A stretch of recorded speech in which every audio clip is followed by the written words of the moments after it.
Hello friends, welcome back to Malar's unlimited. இன்னைக்கு நீங்கள் ஒரு கும்பகோணம் ஸ்பெஷல் கடப்பா ரெசிபி தான் பார்க்க போகிறீங்க. இது குக் வித் கோமலில் சுஜிதா அவங்க செஞ்சாங்க. வாங்க எப்படி செய்யறதுன்னு பார்த்துடலாம்.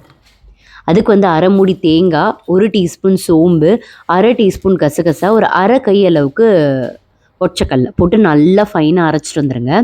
ஒரு கடாயில் கடலெண்ணெய் ஊற்றிக்கோங்க. எண்ணெய் காஞ்சதுக்கப்புறம் 1 டீஸ்பூன் சீரகம், பட்டை, பிரிஞ்சி, 2 பச்சை மிளகாய், நல்லா காரமான பச்சை மிளகாய் ஆட் பண்ணிக்கோங்க.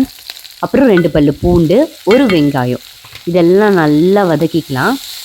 நல்லா பொன்னிறமாக வதங்கினதுக்கப்புறம் நம்ம அரைச்சோல்ல அந்த தேங்காய் பேஸ்ட்டை ஆட் பண்ணி நல்லா தாராளமாக தண்ணி ஊற்றி ஒரு 5 நிமிஷம் கொதிக்கட்டும். இப்போ இது நல்லா கொதிச்சிருச்சு. இப்போ வந்து நம்ம 2 பொருள் வேக வச்சு எடுத்துக்கணும். ஒன்று உருளைக்கிழங்கு, இன்னொன்று வந்து பாசிப்பருப்பு. ஒரு உருளைக்கிழங்கு போதும். கொஞ்சம் மஞ்சத்தூள், உப்பு ஆட் பண்ணிக்கோங்க. அப்புறம் வேக வச்ச பாசிப்பருப்பு 1/4 கப் இருந்தால் போதும், நிறைய போட்டுறாதீங்க. ஸோ இது நல்லா தண்ணி ஊற்றி ஒரு 10 நிமிஷம் நல்லா கொதிக்கட்டும். அதுக்குள்ளே நம்ம இட்லி ஊற்றிட்டு வந்துடலாம். ஆக்சுவலாக கடப்பா வந்து மெயின் இன்க்ரீடியண்ட்டே வந்து ஒரு உருளைக்கிழங்கு, அப்புறம் பாசிப்பருப்பு, தேங்காய் அரைச்ச அந்த பேஸ்ட்டு, இவ்வளோ தான். ஒரு சூப்பரான கடப்பா ரெடி ஆகிடும். பாருங்கள், இது நல்லா கொதிச்சிருச்சு. நல்லா கமகமன்னு வாசனை வருது. மேலே கொத்தமல்லி தழையை போட்டுட்டு ஆஃப் பண்ணிடலாம். என் டிப் ஒன்று கேட்டிங்கன்னா, இந்த மாதிரி கடப்பை கொஞ்சம் தண்ணியாகவே இருக்கட்டும், அப்போ தான் ஆற ஆற திக்காகும்.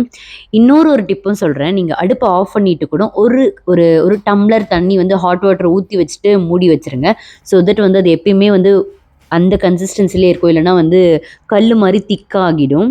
ஸோ நீங்களும் ட்ரை பண்ணிவிட்டு எப்படி இருந்ததுன்னு சொல்லுங்கள். இது ஒரு சூப்பரான பிரேக்ஃபாஸ்ட் ரெசிபி, தட்டு இட்லி வித் கும்பகோணம் கடப்பா. ட்ரை பண்ணிவிட்டு எப்படி இருந்ததுன்னு சொல்லுங்கள்.